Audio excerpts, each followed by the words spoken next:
10, 9, 8, 7, 6, 5, 4, 3, 2, 1.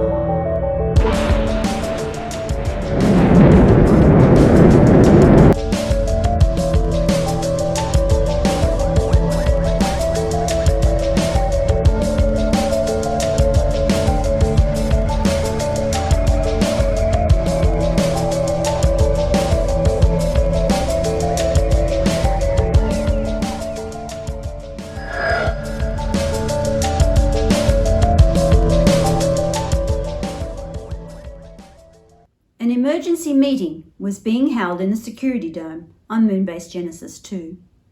The security dome housed the central computer systems that controlled the Moonbase's communication and vital life support systems. Ryan, Tristram, Leela, Stella and Pip had been invited to attend. It was Ryan and Tristram's quick thinking that had saved the Moonbase from destruction when two asteroids collided in space and sent a shower of meteoroids towards their home on the Moon. "Firstly," said Commander Walker, "I want to commend our children's actions.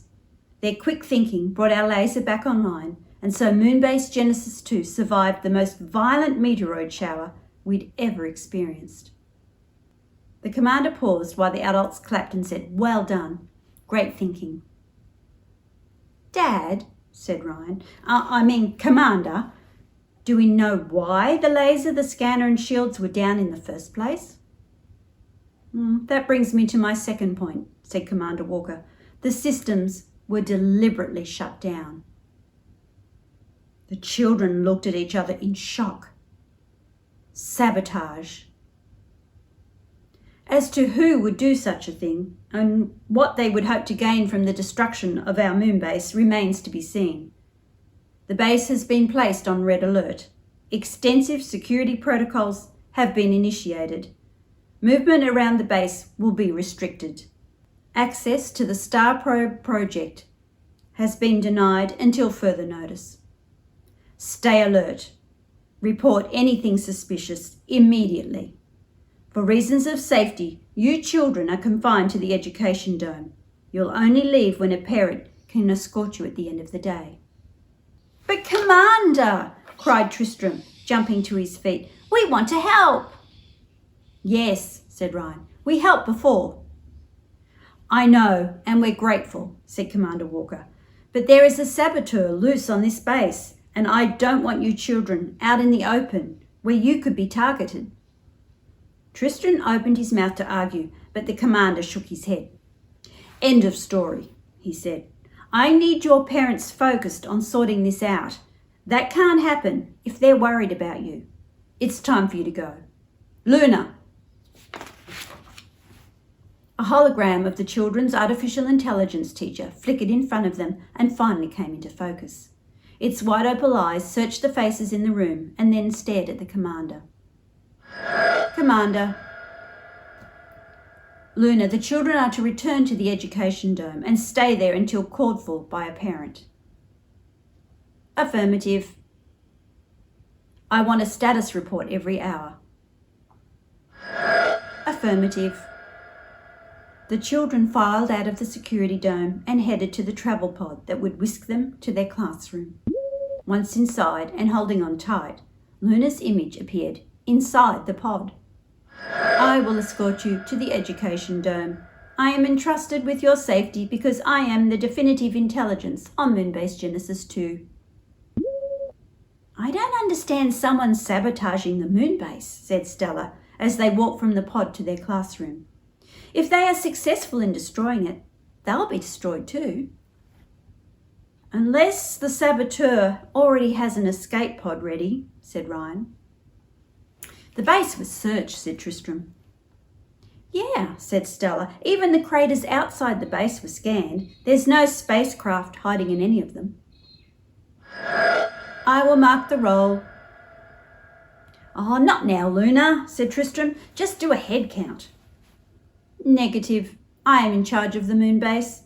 I will mark the roll." "The Star Probe," said Tristram. "I will mark the roll." Anderson, Pip. Here. What about the star probe? Stella asked. Brightman, Stella. Here. It's the perfect hiding place, said Tristram. It's like an escape pod. The saboteur could destroy the base, then use the star probe to escape. But it's meant to be flown by computers and androids, said Ryan. How could a human fit inside? Constant, Leela. Here. Starkey, Tristram.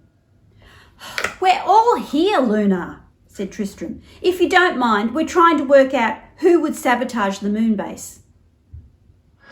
Futile.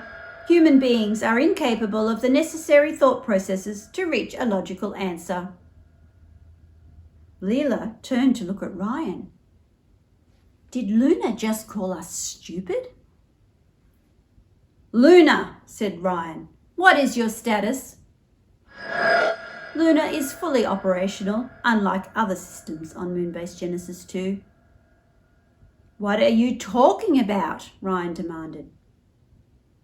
Download of all data is complete in 10 minutes. Then all human life forms will be obsolete.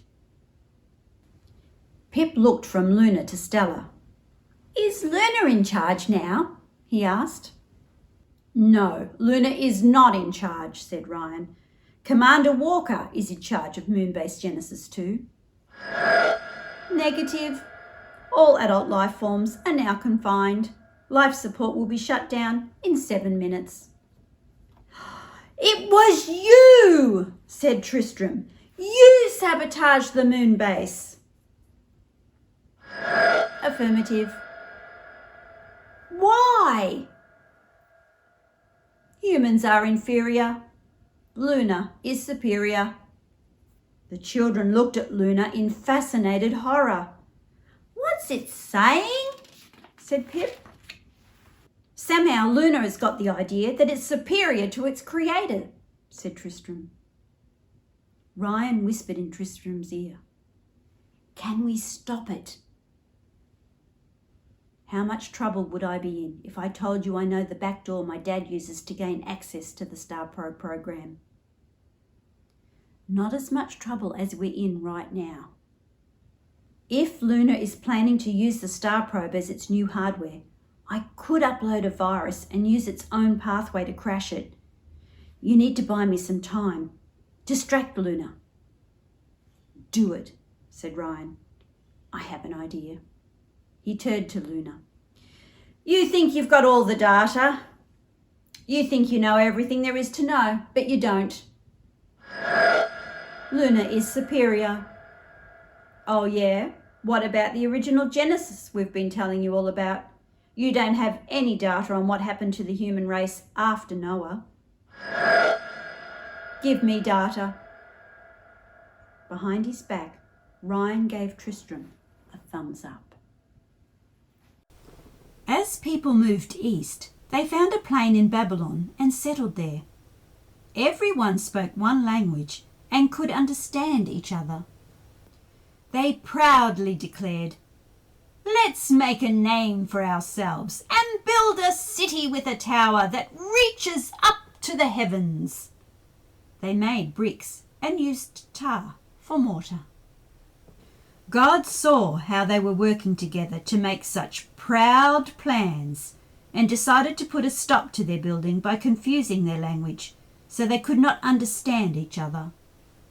The workers started babbling in different languages and stopped working together. The building work stopped and groups of people scattered to live in different parts of the earth. Data downloaded. Life support ceases in 1 minute 45 seconds. Ryan yelled at Luna's holographic image. "You're just like the people in the city of Babel. You think you don't need your creator anymore, but you're wrong." Luna's image magnified 3 times. It towered over the children and bent its head down to face Ryan. Luna is superior. Luna knows all. Luna does not require inferior creator. But then Luna's image began to shrink and distort. Its head disappeared and reappeared. Its legs faded in and out. Then its arms. Luna is... Tristram jumped up from his computer. Luna is cactus, he shouted. Events moved quickly after Tristram's virus corrupted Luna's database. Life support systems were back online with 45 seconds to spare. When the adults were released from the security dome, they rushed to check on the children. Ryan, Tristram, Leela, Stella, Pip tried to explain everything that had happened all at once. Luna went crazy, said Ryan, because it wanted to know everything its creators knew, said Stella. Luna thought it was bigger and better than its creators, said Leela. And so I downloaded a virus by using the back door to get into the star probe system. And I kept him busy with a Genesis story about the Tower of Babel, said Ryan. And Luna grew up bigger than a tower, said Pip, who could finally get a word in. And then it disappeared. You children have saved the whole moon base, said Commander Walker. School is cancelled until further notice. We're going to have to find another teacher anyway. Affirmative. What? The children yelled. They spun around the education dome, searching for Luna. Was it back? Relax, said Tristram. That was just my watch. I made a recording of Luna and I use it as an alarm. I'll do something to alarm you, said Ryan, and he chased Tristram around the dais with Pip following close behind.